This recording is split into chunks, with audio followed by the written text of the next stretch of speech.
भागवत भागवत पुराण दशम स्कंद 41वां अध्याय। श्री कृष्ण का मथुरा जी में प्रवेश। भागवत पुराण दशम स्कंद 41वां अध्याय। श्री कृष्ण का मथुरा जी में प्रवेश। श्री सुखदेव जी कहते हैं, परीक्षित, अक्रूर जी इस प्रकार स्तुति कर रहे थे। उन्हें भगवान श्री कृष्ण ने जल में अपने दिव्य रूप के दर्शन कराए और फिर उसे छिपा लिया। ठीक वैसे ही जैसे कोई नट अभिनय में कोई रूप दिखाकर फिर उसे पर्दे की ओट में छिपा दे। जब अक्रूर जी ने देखा कि भगवान का वह दिव्य रूप अंतर्धान हो गया, तब वे जल से बाहर निकल आए और फिर जल्दी जल्दी सारे आवश्यक जब अक्रूर जी ने देखा कि भगवान का वह दिव्य रूप अंतर्धान हो गया, तब वे जल से बाहर निकल आए और फिर जल्दी जल्दी सारे आवश्यक कर्म समाप्त करके रथ पर चले आए।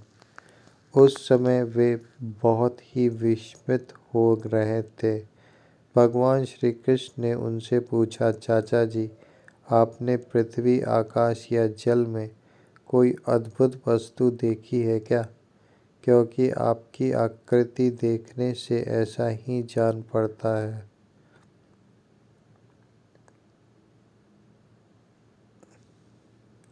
अक्रूर जी ने कहा, प्रभु, पृथ्वी, आकाश या जल में और सारे जगत में जितने भी अद्भुत पदार्थ हैं, वे सब आप में ही हैं, क्योंकि आप विश्व रूप हैं। जब मैं आपको ही देख रहा हूँ, तब ऐसी कौन सी अद्भुत वस्तु रह जाती है जो मैंने न देखी हो। भगवान, जितनी भी अद्भुत वस्तुएं हैं, वे पृथ्वी में हो या जल अथवा आकाश में, सब की सब जिनमें है,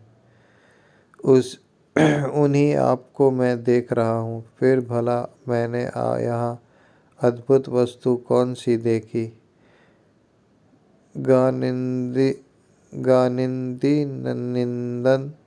गानिंदिनी नंदन।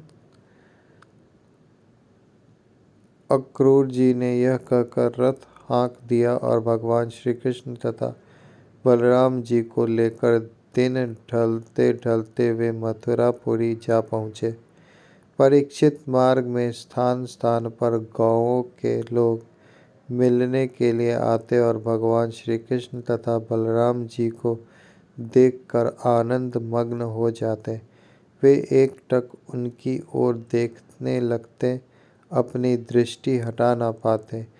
नंद बाबा आदि व्रजवासी तो पहले से ही वहाँ पहुँच गए थे और मथुरापुरी के बाहर उपवन में रुककर उनकी प्रतीक्षा कर रहे थे। उनके पास पहुंचकर जगदीश्वर भगवान श्री कृष्ण ने विनीत भाव से खड़े अक्रूर जी का हाथ अपने हाथ में लेकर मुस्कुराते हुए कहा, चाचा जी, आप रथ लेकर पहले मथुरापुरी में प्रवेश कीजिए और अपने घर जाइए। हम लोग पहले यहाँ उतरकर फिर नगर देखने के लिए आएंगे। अक्रूर जी ने कहा, प्रभु, आप दोनों के बिना मैं मथुरा में नहीं जा सकता। स्वामी, मैं आपका भक्त हूँ। भक्त वत्सल प्रभु, आप मुझे मत छोड़िए। भगवान, आइए चले। मेरे परम हितैषी और सच्चे सुहृद भगवान, आप बलराम जी, ग्वाल बालों तथा नंद राय जी आदि आत्मियों के साथ चलकर हमारा घर सनाथ कीजिए। हम गृहस्थ हैं, आप अपने चरणों की धूलि से हमारा घर पवित्र कीजिए।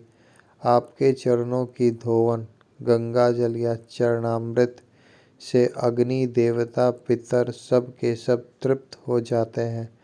प्रभु, आपके युगल चरणों को पखार कर महात्मा बलि ने वह यश प्राप्त किया जिसका गान संत पुरुष करते हैं। केवल यश ही नहीं, उन्होंने अतुलनीय ऐश्वर्य तथा वह गति प्राप्त हुई जो अनन्य प्रेमी भक्तों को प्राप्त होती है। आपके चरणोदक गंगा जी ने तीनों लोक पवित्र कर दिए। सचमुच वे मूर्तिमान पवित्रता है। उन्हीं के स्पर्श से सगर के पुत्रों को सद्गति प्राप्त हुई और उसी जल को स्वयं भगवान शंकर ने अपने सिर पर धारण किया। यदुवंश शिरोमणि, आप देवताओं को के भी आराध्य देव हैं, जगत के स्वामी हैं। आपके गुण और लीलाओं का श्रवण तथा कीर्तन बड़ा ही मंगलकारी है। उत्तम पुरुष आपके गुणों का कीर्तन करते हैं। नारायण, मैं आपको नमस्कार करता हूँ। श्री भगवान ने कहा, चाचा जी, मैं दाऊ भैया के साथ आपके घर आऊँगा और पहले इस यदुवंशियों के द्रोही कंस को मारकर तब अपने सभी सुहृद स्वजनों का प्रिय करूँगा। श्री सुखदेव जी कहते हैं, परीक्षित, भगवान के इस प्रकार कहने पर अक्रूर जी कुछ अनमने से हो गए। उन्होंने पुरी में प्रवेश करके कंस से, श्री कृष्ण और बलराम से अनेका समाचार निवेदन किया और फिर अपने घर गए। दूसरे दिन तीसरे पहर बलराम जी और ग्वालवालों के साथ भगवान श्री कृष्ण ने मथुरापुरी को देखने के लिए नगर में प्रवेश किया। भगवान ने देखा कि नगर के परकोटे में स्फटिक मणि बिल्लौर के बहुत ऊंचे ऊंचे गोपुर, प्रधान दरवाजे तथा घरों में भी बड़े बड़े फाटक बने हुए हैं। उनमें सोने के बड़े बड़े किवाड़ लगे हैं और सोने के ही तोरण, बाहरी दरवाजे बने हुए हैं।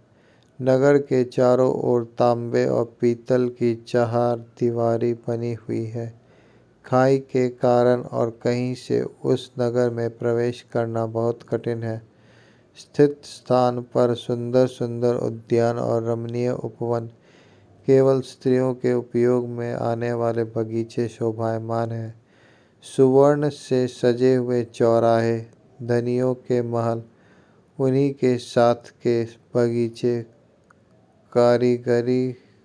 कारीगरों के बैठने के स्थान या प्रजा वर्ग के सभा भवन, टाउन हॉल और साधारण लोगों के निवास गृह नगर की शोभा बढ़ा रहे हैं। वैदूर्य, हीरे, स्फटिक, बिल्लौर, नीलम, मूंगे, मोती और पन्ने आदि से जड़े हुए छब्बे, चबूतरे, झरोखे एवं फर्श आदि जगमगा रहे हैं।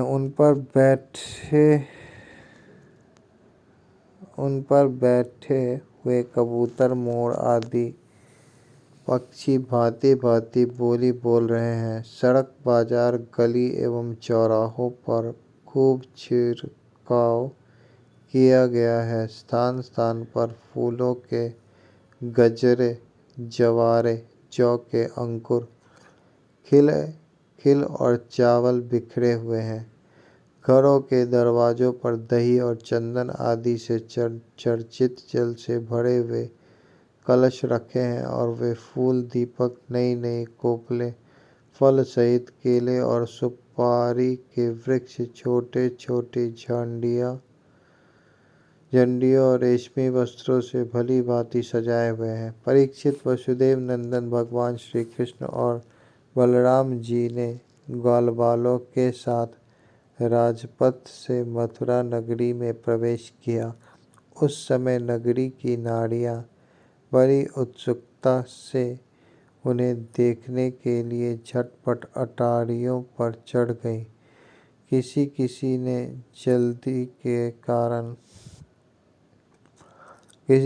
जल्दी के कारण अपने वस्त्र और गहने उल्टे पहन लिए।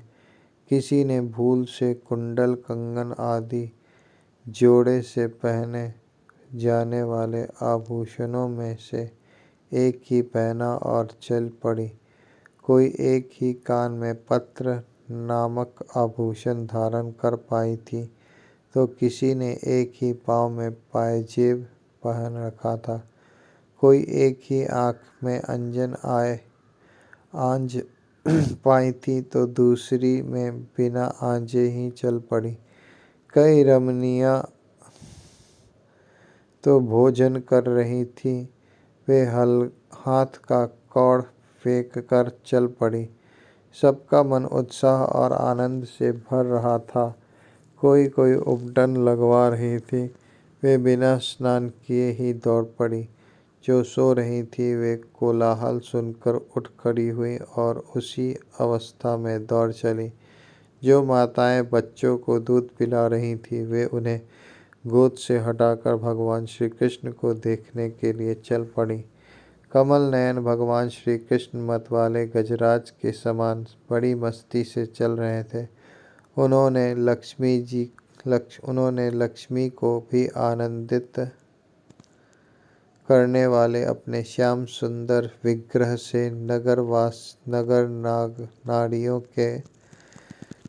नारियों के नेत्रों को बड़ा आनंद दिया और अपनी विलासपूर्ण प्रगल्भ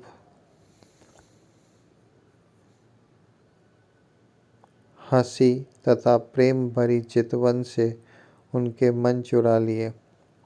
मथुरा की स्त्रियां बहुत दिनों से भगवान श्री कृष्ण की अद्भुत लीलाएं सुनती आ रही थी।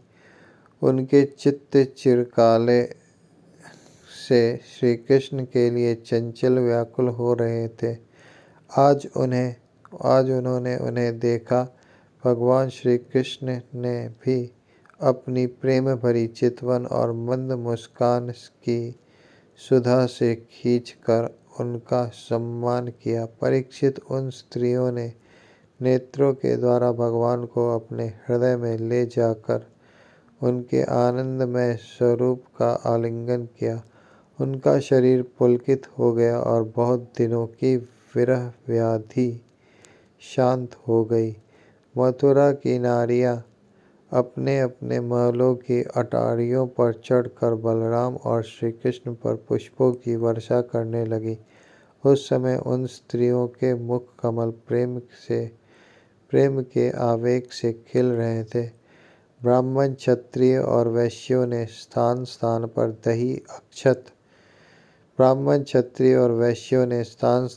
दही, अक्षत, जल से भरे पात्र, फूलों के हार, चंदन और भेंट की सामग्रियों से आनंद मग्न होकर भगवान श्री कृष्ण और बलराम जी की पूजा की। भगवान को देखकर सभी पुरवासी आपस में कहने लगे, धन्य है, धन्य है। गोपियों ने ऐसी कौन सी महान तपस्या की है, जिसके कारण वे मनुष्य मात्र को परमानंद देने वाले इन दोनों मनोहर किशोरों को देखती रहती हैं। इस समय भगवान श्री कृष्ण ने देखा कि एक धोबी, जो कपड़े रंगने का भी काम करता था, उनकी ओर आ रहा है। भगवान श्री कृष्ण ने उससे धुले हुए उत्तम उत्तम कपड़े मांगे। भगवान ने कहा, भाई, तुम हमें ऐसे वस्त्र दो जो हमारे शरीर में पूरे पूरे आ जाएं। वास्तव में हम लोग उन वस्त्रों के अधिकारी हैं। इसमें संदेह नहीं कि यदि तुम हम लोगों को वस्त्र दोगे तो तुम्हारा परम कल्याण होगा। परीक्षित, भगवान सर्वत्र परिपूर्ण है, सब कुछ उन्हीं का है। फिर भी उन्होंने इस प्रकार मांगने की लीला की, परंतु वह मूर्ख राजा कंस का सेवक होने के कारण मतवाला हो रहा था। भगवान की वस्तु भगवान को देना तो दूर रहा, उसने क्रोध में भरकर आक्षेप करते हुए कहा, तुम लोग रहते हो सदा पहाड़ और जंगलों में, क्या वहाँ ऐसा ही वस्त्र पहनते हो? तुम लोग बहुत उद्दंड हो गए हो। तभी तो ऐसी बढ़ बढ़कर बातें करते हो। अब तुम्हें राजा का धन लूटने की इच्छा हुई है। अरे मूर्खों, जाओ, भाग जाओ। यदि कुछ दिन जीने की इच्छा हो तो फिर इस तरह मत मांगना। राजकर्मचारी तुम्हारे जिस उच्छृंखलों को कैद कर लेते हैं, मार डालते हैं और जो कुछ उनके पास होता है छीन लेते हैं। जब वह धोबी इस प्रकार बहुत कुछ बहक बहक कर बातें करने लगा, तब भगवान श्री कृष्ण ने तनिक कुपित होकर उसे एक तमाचा जमाया और उसका सिर धड़ाम से धड़ से नीचे जा गिरा। यह देखकर उस धोबी के अधीन काम करने वाले सब के सब कपड़ों के गट्ठर वहीं छोड़कर इधर उधर भाग गए। भगवान ने उन वस्त्रों को ले लिया। भगवान श्री कृष्ण और बलराम जी ने मन माने वस्त्र पहन लिए तथा बचे हुए वस्त्रों में से बहुत से अपने साथी ग्वालवालों को भी दिए। बहुत से कपड़े तो वहीं जमीन पर ही छोड़कर चल दिए। भगवान श्री कृष्ण और बलराम जी जब कुछ आगे बढ़े तब उन्हें एक दर्जी मिला। भगवान का अनुपम सौंदर्य देखकर उसे बड़ी प्रसन्नता हुई। उसने उन रंग बिरंगे सुंदर वस्त्रों को उनके शरीर पर ऐसे ढंग से सजा दिया कि वे सब ठीक ठीक फब गए। अनेक प्रकार के वस्त्रों से विभूषित होकर दोनों भाई और भी अधिक शोभायमान हुए।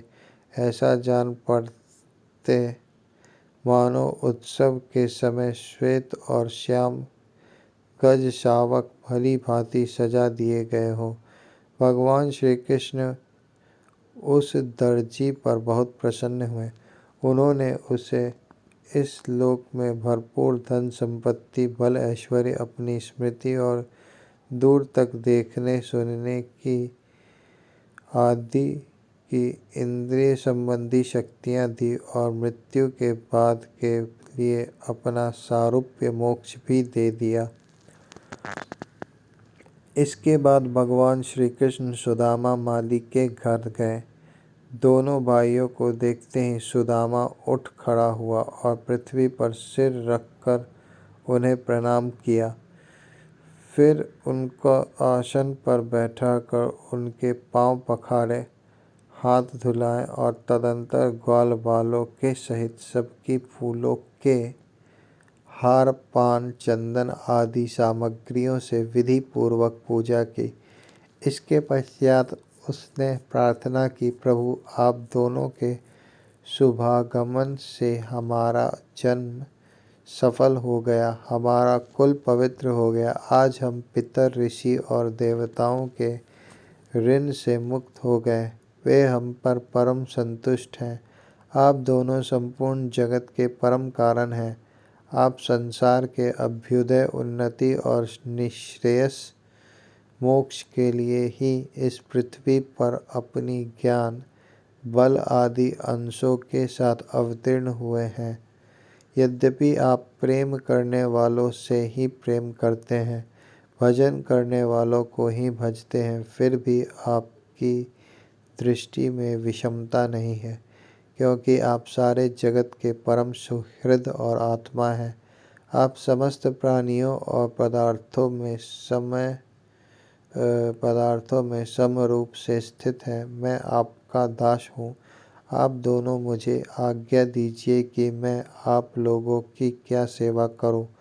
भगवान, जीवन पर आपका यह बहुत बड़ा अनुग्रह है। भगवान जीव पर आपका यह बहुत बड़ा अनुग्रह है, पूर्ण कृपा प्रसाद है कि आप उसे आज्ञा देकर किसी कार्य के में नियुक्त करते हैं। राजेंद्र, सुदामा माली ने इस प्रकार प्रार्थना करने के बाद भगवान का अभिप्राय जानकर बड़े प्रेम और आनंद से भरकर अत्यंत सुंदर सुंदर तथा सुगंधित पुष्पों से गुथे हुए हार उन्हें पहनाए। जब ग्वालबाल और बलराम जी के साथ भगवान श्री कृष्ण उन सुंदर सुंदर मालाओं से अलंकृत हो चुके, तब उन वरदायक प्रभु ने प्रसन्न होकर विनीत और शरणागत सुदामा को श्रेष्ठ वर दिए। सुदामा माली ने उनसे यह वर मांगा कि प्रभु, आप ही समस्त प्राणियों के आत्मा हैं। सर्वस्वरूप आपके चरणों में मेरी अविचल भक्ति हो। आपके भक्तों से मेरा सौहार्द मैत्री का संबंध हो और समस्त प्राणियों के प्रति अहेतुक दया का भाव बना रहे। भगवान श्री कृष्ण ने सुदामा को उसके मांगे हुए वर तो दे दिए, ऐसी लक्ष्मी भी दी जो वंश परंपरा के साथ साथ बढ़ती जाए, और साथ ही बल, आयु, कीर्ति तथा कांति का भी वरदान दिया। इसके बाद भगवान श्री कृष्ण बलराम जी के साथ वहाँ से विदा हुए।